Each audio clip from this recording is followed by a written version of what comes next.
sing oras kumakayod. One word would best describe what will be our campaign slogan for this 2025 elections, and that is Padayon.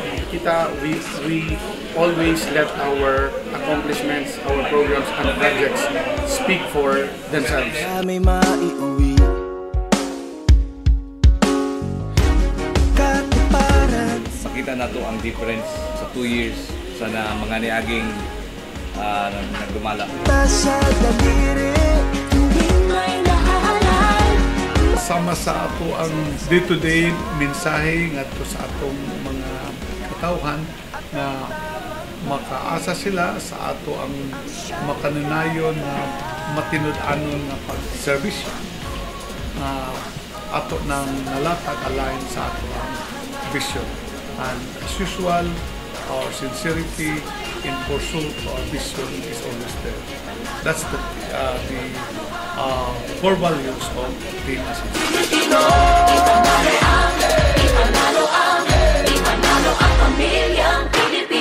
Tanang project is all designed ug unsay direksyon sa probinsya. So, ako balikon, ako naning gina-explain permanente nga dili pwede ang congressman na ilahang kaugalingong priority. It's always be guided sa unsay direksyon sa probinsya. Pili-pili ug asay pwede ibutang ang unsay makabuot nato sa nasyonal. Boses namin mangingibabaw, tuloy ang aming pangarap. Sa di nagbubulsa, sa di nagpapasikat, patuloy kami umaasa sa pagbabagong nararapat. Ang ato lang masulti is ipadayon nato tanang mga programa, tanang mga proyekto.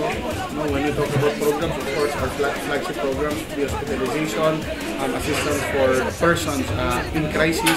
No, of course, ato ang major projects, mga infrastructure projects nato mga kadalanan sa ato ang probinsya. Sa lakas ng boses natin, Para mapadayon pa ang mga proyekto, programa nato align with our vision Asinso Misamis Occidental, I had announced that the Team Asinso Pinoy will submit for re-election, which covers the governor, the vice governor, and the 10 board members. All of us are all re-electionists, and our two congressmen, Congressman Jason of the 1st District and Congressman Anto of the 2nd District.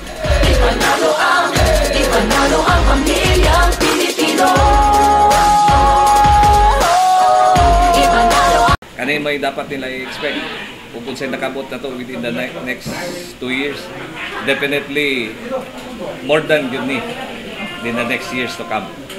And ang among hinaot, no, ang among wish nga padayon ang inyong pagsuporta, paghigugma sa Team Asenso, kay kami padayon nga maningkamot, no, nga mahatag ang lubos-lubos ng serbisyo, tinud-anay ng serbisyo sa katawhan, no. So mag-uban ta sa padayon Asenso Misamis Occidental. Pursue our vision to put into full realization the 5 development trust of Asinso, which is Misamis nun, Magpuyong, Malinaw, Malambuon, o Malipayon.